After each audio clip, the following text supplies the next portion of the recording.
ایسي د پاڼې مینوالو د کرکټ مینوالو د افغانستان د کرکټ مینوالو او هغه ملګري دوستان چې د کرکټ نړیوال جام ګوري او تعقیبوي ټول ستړي مه شئ. زه په باربادوس کې یم دا مهال او روان یو کېنګس ټاون سینټ وینسنټ ته چې ټاکل شوې ده افغان لوبډله له اسټرالیا سره خپله دویمه لوبه د سوپر ایټ یا د دویم پړاو لوبه ترسره کړي. تمې طبعا چې د مینوالو تل وي له افغان لوبډلې خو له دې به سترګې نه پټوو چې اسټرالیا پیاوړې لوبډله ده، قوي لوبډله ده. د ډېرو افغان مینوالو به د تېر نړیوال جام اسټرالیا سره لوبه هم په یاد وي. ځینې به غواړي چې افغان لوبډله دا ځلې یو سم پلان سره له اسټرالیا سره مخامخ شي.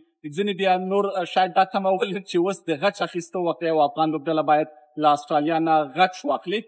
په دې به وروسته بیا له کپتان راشد خان سره هم په خبري کنفرانس کې خبرې وکړو چې څه پلان لري د اسټرالیا لپاره. یو څه مې چې غوښتل د تېرې لوبې په اړه چې دلته وشوله په باربادوس کې له هند سره هغه څه چې موږ له شنونکو واورېدل، له مینوالو مو واورېدل، یو څه اشاره ورته وکړو.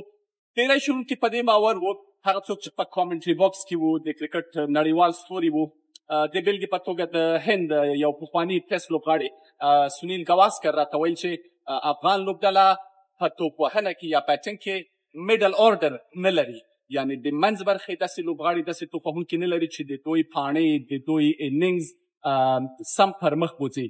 تر ډېره تکیه پر ګوربز کېږي، پر ابراهیم ځدران کېږي، خو که په اوپننګ کې ښه ملګرتیا ښه پارټنرشپ ونه شو دا ډېر لیدل شوي دی چې افغان لوبډله له ستونزو سره مخامخ کېږي.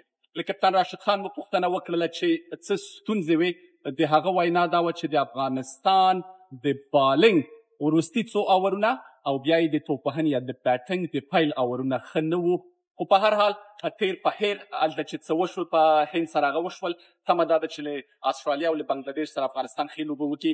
موږ به ځان ورسوو کېنګس ټاون ته سینټ وینسنټ او له هغه ځایه به له نړیوال جام او د افغانستان د لوبو وروستي جزئیات د ایسي پر یوټیوب پاڼه، پر فیسبوک پاڼه له تاسو سره شریکوو. نو له موږ سره اوسئ. کور مو ودان.